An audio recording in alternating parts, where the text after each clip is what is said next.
We are good to go. Okay, good morning, everyone. Today we're going to be discussing, this whole week actually, we're going to be discussing the illusions of the mind. Okay, so we're going to first start with a picture of man and woman, which may be a little different from how you may have thought of yourself. You know, we tend to think of ourselves as the body. And here is the picture of man, woman. And as you can see, I have here sort of like a vortex, you know, and at the bottom we have the physical body, okay? We often tend to think of ourselves as only the physical body. And are you able, is this my cursor? Are you actually able to see me moving the cursor from 1 to 2 and 3 and so on? Yes, we can see that. Yeah, you can see that. Thank you. Okay, so first we have the physical body, then we have the subconscious mind, then we have the conscious mind, and then we have spirit. And spirit, as you can see, is totally open. But the physical body, as we have manifested from a subtle form to a physical form in this physical world, we have developed a physical body with 5 senses. But we also have a mind, and in this layer of the mind, we have 6 decisions that we have made in the subconscious mind, and the 7th decision is in the conscious mind. So I'm going to go over these decisions with you, and while you are thinking about these decisions or learning about them, think about people that you know, or maybe even yourself, and see which level your beliefs are stuck in. If they're stuck in level 1, first decision, 2nd, 3rd, 4th, 5th, or 6th, okay? So some decisions bring us on the anger side, and some decisions bring us on the fear and guilt side, okay? So let's go up now to the actual decisions, and we're going to look at the first decision here. When we are born, we make the first decision, which is pain is bad, comfort is good, the purpose for living is to be non-disturbed. And this is a false purpose for living. So when our purpose for living is not fulfilled, we get angry. Okay? So, for example, when the baby is born, the doctor will spank the baby on the bum, you know, turn them upside down so that we can see if the child is breathing, make sure everything is okay, and so on. And that's very uncomfortable for the newborn baby. It's not comfortable to come out of a womb in which you were cozy and all your needs were taken care of. You know, all the food was coming in through the umbilical cord and so on. To now where you have to start breathing, you have to start living in the world, and it's cold outside, it's uncomfortable, and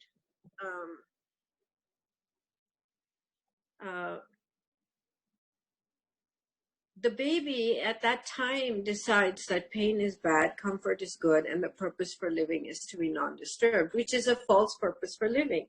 And this is where we are living. This is the purpose for living that we are basing all these 6 subconscious decisions on, is that we have to be non-disturbed. So then everything that we do from that point onward is in order to be non-disturbed. And that's a false purpose for living. So if you think about it, all the decisions that we're making in our mind that are coming from the subconscious mind that take us either into anger or fear are coming from a false purpose for living. And as we mature and as we develop spiritually, we begin to find out what our real purpose for living is, okay?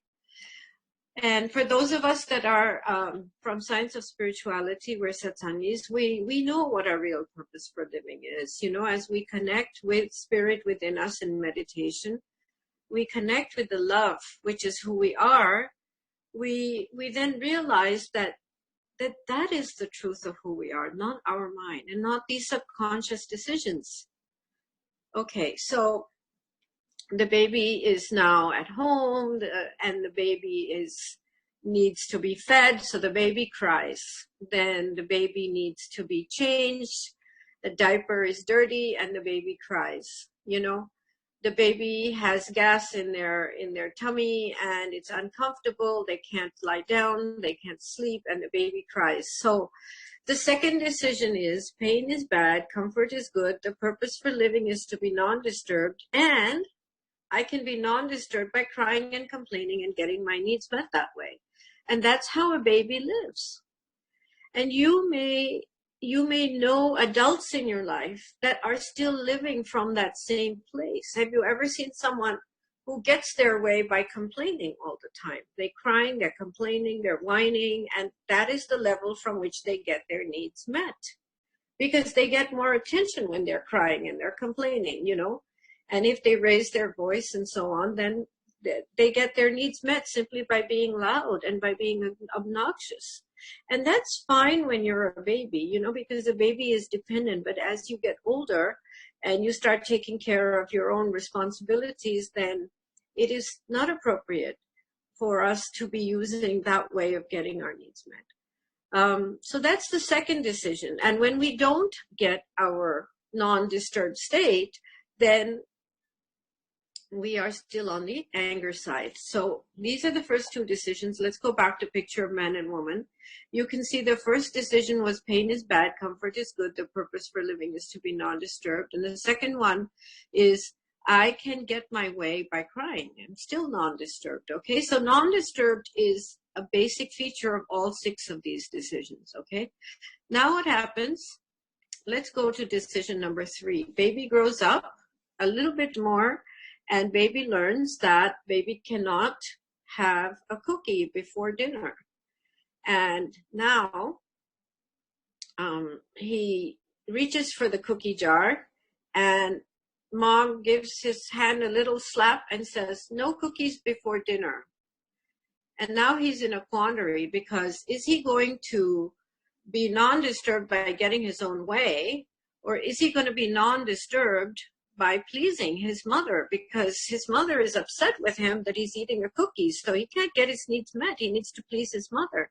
So is he going to please himself by eating the cookie, or is he going to please his mother by not eating the cookie? So here is where we often have indecision come into our life, when we have this conflict between needing to get our own needs met versus needing to please somebody else. So now we've switched over to the fear and guilt side, because if he doesn't please mom, he's in a state of fear, that, well, she may disconnect from me. She may not look after my needs, So is the cookie more important, or is pleasing mom more important? So the third decision is pain is bad, comfort is good. The purpose for living is to be non-disturbed, and I can be non-disturbed by pleasing. So I please my mom, I don't eat the cookie, but my needs are not met now, Okay, so this is again based on a false purpose for living. And you may be knowing people that live at this level. Literally they live their whole lives at this level. Now, let's call this child Johnny. Okay, Johnny grows up, and now Johnny's going to school, and Johnny sees that there are children who have, let's say, a certain kind of shoe, Nike shoes, or a certain brand of clothing, or certain toys, certain video games. And he doesn't, and he wants to be just like the others so that he gains acceptance from the other children. And so he starts now by pleasing. Oh, sorry, that was decision number 5. Let's come to decision number 4 first. I skipped one by mistake. So he has to first please the teacher, because the teacher says, okay, everybody sit down, no more playing. Okay, open your books to page so-and-so. Whatever the teacher tells them to do, they have to do. So again, he not only now has to please his mom, he now has to please his teacher. When he's crossing the road, he has to please the lady who's directing him that you can cross now, or wait now, or whatever. And so children learn to please authority, whether it's the teacher, or it's the classroom monitor, or it's the lady directing the traffic, or the cop, or whatever. You learn that you need to please authority in order to get along in order to be non-disturbed, okay? And then Johnny gets a little older now. He's more like a tween age, in his tweens, and he's, or maybe his teens, and this is where he wants to do what everyone else is doing. This other guy has this video game, and this guy has those Nike shoes, and for Christmas I want to get the same thing as everyone else, and you want to please your peers. So once again, the decision is a pleasing decision. And in this case, it's just who you're pleasing is different. You're not pleasing your parents anymore. You're not pleasing authority anymore. You're going to do what your friends are doing. You're pleasing your peers so that you can belong. And all of this is done in order to be accepted and in order to belong. All of this is in the unconscious mind. We don't even realize that we're making decisions in the place, okay? Then we go to the next one, which is him growing up. Maybe now he's a full teenager and he's fed up of pleasing everybody, Pain is bad, comfort is good. The purpose for living is to be non-disturbed. And I can be non-disturbed by getting my own way. I'm tired now of pleasing Tom, Dick, and Harry. I'm tired of pleasing my parents. I'm tired of pleasing everybody. I'm tired of pleasing my friends. Can everybody else, can whoever is making noise at the other end, please mute themselves so that we can hear? Thank you so much. I'm tired of making all the changes. Okay, I'm not going to make any more changes. Now you change. And this is the anger side. And this is where we have all the teenage rebellion, with our parents and that sort of thing, So we go back again to the anger side. No, I'm not going to do what my parents tell me to do. I'm not going to do what authority tells me to do. I'm not going to do what my peers are doing. I want to do what I want to do. And I'm not going to change anymore. You change. All right. So this is where that rebellion phase comes in. And then these are all the 6 decisions. So I just want you to take a moment and think of one decision that you have made in your life. Just any one single decision. And think about which stage that decision is coming from. Is it coming from decision number 1, decision number 2, 3, 4, 5, or 6? Just so that you're in touch with, am I being driven in this situation by my fear, or am I being driven by my anger? Because once you have that, we can work on it to clear it up.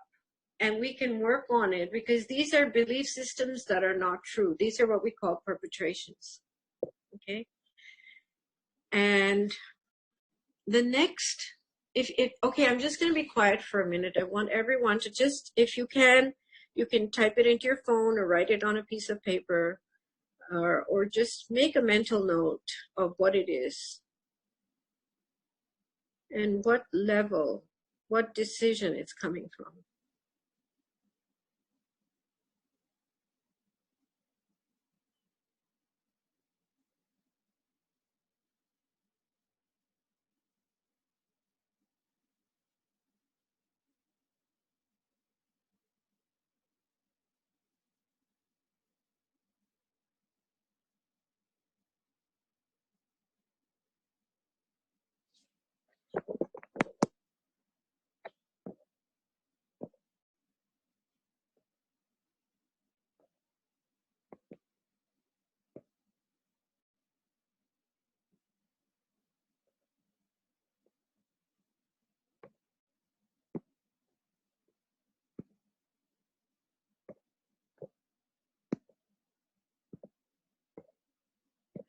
Mom, I'm sending you one more email address. I hadn't forwarded Julie's, but I'm sending it to you now so you can forward it to her. Okay, if everyone has that, whatever thought they had written down, and you have some sense of which level it's coming from, then let's go to the next step, which is the conscious mind. This is where the ego comes in. And at the level of ego, it's I'm important. I'm important. You realize that you matter in your own life, and you can make decisions now based on the fact that I am important, and I will make decisions based on what works for me. So we had the level of the physical body, then we had the level of the subconscious mind and the 6 decisions in the subconscious mind, and then we have the 7th decision in the conscious mind, which is I'm important. But none of these are the truth of who we are. The truth of who we are is spirit. We are spiritual beings who have come to have a human experience. So the question is, when we are at that level of spirit, which is full of the love and light of God, then the question is, what am I willing to experiment with? Because you see, in all these other decisions, 7 decisions, there's a strong need to be right about what you believe in. But when you come to this level of spirit, it's not about being right anymore. It's about what am I willing to experiment with? What risk am I willing to take? What decision am I willing to make that will be coming from the level of my soul? And here is where you experience the truth of who you are. Here is where you experience your true purpose for living. And it's at this level you can ask yourself, what am I willing to experiment with? And would I rather be right or would I rather be happy? So it's at this level that you can make a choice to be happy instead of needing to be right. Okay? So this was the sharing of the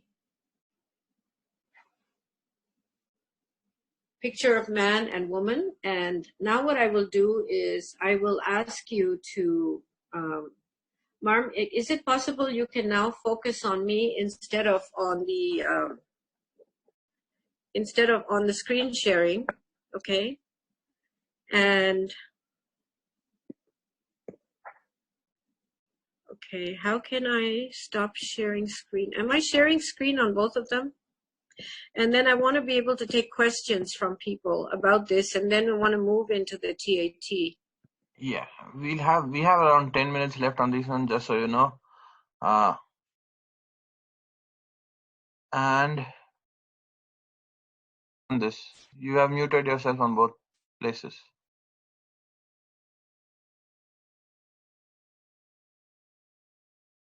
I can't hear you. Can't hear you.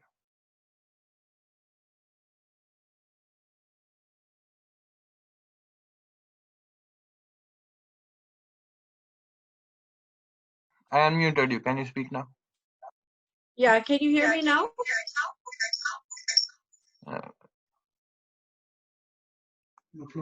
Yeah, can you hear me now? Hello? No, yes. I finished. Yeah, can you hear me now? Yeah. Okay. All right. So,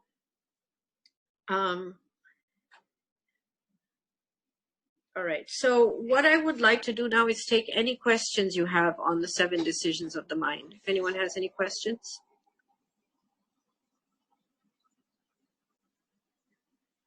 Were you able to identify some decision that you had made in your life, and were you able to see where you were coming from in the process? Can you unmute everybody, please, Marm? Is it possible you could unmute everybody so they can talk to us? Okay, you're all unmuted. You have to unmute yourself. Yeah, we did. We did, Didi. Okay, great. So does anyone have any questions? No, Didi. No, Dayu. Okay. Was this clear to everybody, the decisions of the mind? Yes. Yeah? And were you able to identify one of your decisions? Didi, your voice is not clear. Go ahead. Your voice is not clear, Didi. My voice is not clear? Yeah. No, this is on mute. A lot of people are listening. Is it your phone is not logged in? No, I don't have a phone. Okay. Okay. Are you able to hear me now? Yes, yes. Okay. So everyone was clear and they were able to see at times when they're coming from fear and times when they're coming from anger? Yes. Yeah? Yeah? Okay. And are you able to recognize that this is not the truth? That whatever you believe when you are coming from that place of fear or anger is not a true thought. It's not truth. Yes, I understand. Yeah? Because the truth is that when you are in that place of who you really are, which is spirit, who has come to have a mental experience, an emotional experience, a physical experience, yes. Those are your other bodies. Those are layers. They're like blankets that have been placed over the soul, right? But they're not the truth of who you are. So when you get in touch with someone who's a perfect master, like a perfect spiritual teacher, then what happens is you're able to experience for the first time, perhaps for the first time in your life, the unconditional love of who we really are inside. And when you meditate, you get in touch with that. But sometimes when you're meditating, you cannot get in touch with it because the thoughts from the mind don't allow you. They make you so restless that you cannot even get into meditation. So then what do? You sit and make a list of all the thoughts that you're thinking before you sit to meditate. And then look at it and say, what decision is this coming from? Which of my subconscious decisions is this coming from? Alena? Okay. Kai, we can hear a lot of children in the background there. From me? Yeah, I heard someone say Alina. No, are you muted? I don't know why. I heard, or maybe it was from somewhere else. Maybe somebody else. I'm not sure. But we heard some children and so on in the background. Okay. So what I want to do next time on Friday is I would like to start by doing TAT so that I want you to bring something you believe to be true, which isn't really true, which we will work on to take it through all the steps of the TAT. And then I would like you to be able to call the bluff on your belief system. And that's what that's what, if you read the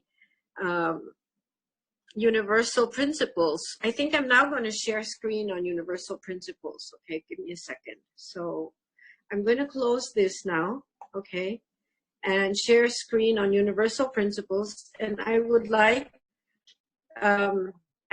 you to,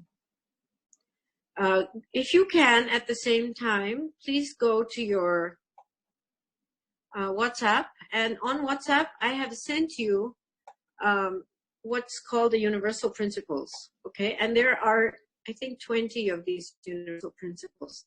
And these help us look at life from a different viewpoint, And when you're looking at life from a different viewpoint, here we are. These are the universal principles. So now I'm going to share screen again. How do I share? Okay, let me go to Zoom. Here's the Zoom. Hold on a second.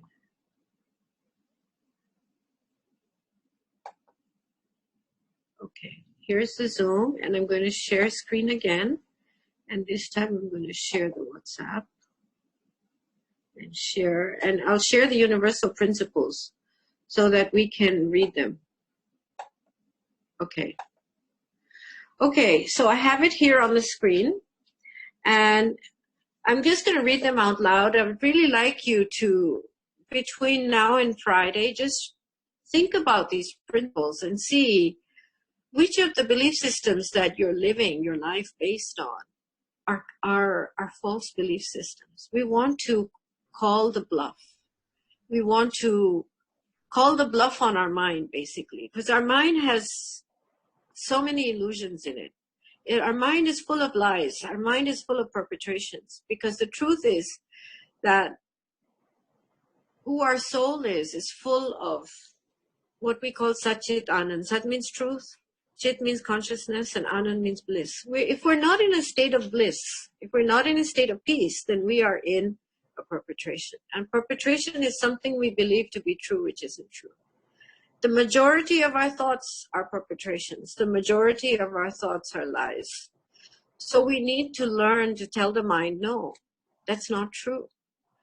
And we need to let the soul lead our life instead of letting our mind lead our life. So let's read through this, and the class may end as we're reading through this or at the end of this, and then we'll continue on Friday at 11 a.m. my time. So I hope all of you will join again on Friday, and now I'll start reading the universal principles. We have 3 minutes left, just so you know. Okay, thank you. So I'll read them quickly. Life is a changing event. We experience life through the conversations going on inside. Wholeness and happiness is our birthright. Every feeling outside of peace, love, and joy has a perpetration attached to it. So almost every thought we have is a lie. It's a perpetration. It's not true. A perpetration is something you think is true that isn't, or something you think you should do that you don't. And perpetrations arise from the mind judging or drawing a conclusion before all the evidence is in. We don't know everything. Our Guruji always tells us, we don't know. We don't know our past karmas. We don't know our future. We don't know the truth of, what has happened to us in past lifetimes, which is the reason why we're living through the karma we're living through right now. So if we don't know that, how do we know if something we're experiencing is good for us or not? Maybe we're paying off some karma, and it's actually very good that we're paying it off, because then we'll be free of that karma and we'll be able to go back home to the Creator. So we don't always know. Perpetrations arise from the mind judging, drawing a conclusion before all the evidence is in. And we can never have all the evidence, okay? We'll never know everything. I am 100% responsible for my experience of you, and you are 100% responsible for your experience of me. We're not responsible for how anyone else views us. If you think I'm good or you think I'm bad, that's your perspective, okay? If I think you're good or bad, it's my perspective. So we have to own what we believe, Before anyone can say or do anything in that moment, they must first feel it is right, proper, or justified. And it is this need to be right which drives us, which drives the mind, and makes us unhappy. Do you want me to make another link after this ends or no? Do you guys have questions? If not, we don't need to make another link. Yeah, we could. We could make another link too. Yeah, let's do that so that at least we can finish reading the universal principles. Thank you. Thank you for asking, Mom. I appreciate that. So everyone, please log on and we'll just finish reading. It might take just 5 more minutes or less than 5 minutes, and then we can close. Okay? Thank you very much, Mom. I'll continue reading until it ends. We are not our programming. We live in what we radiate. If we radiate peace, we live in peace. If we radiate love, we live in love. If we radiate joy, we live in joy. If we radiate something less than that, then we live in something less than that. We always live in what we radiate.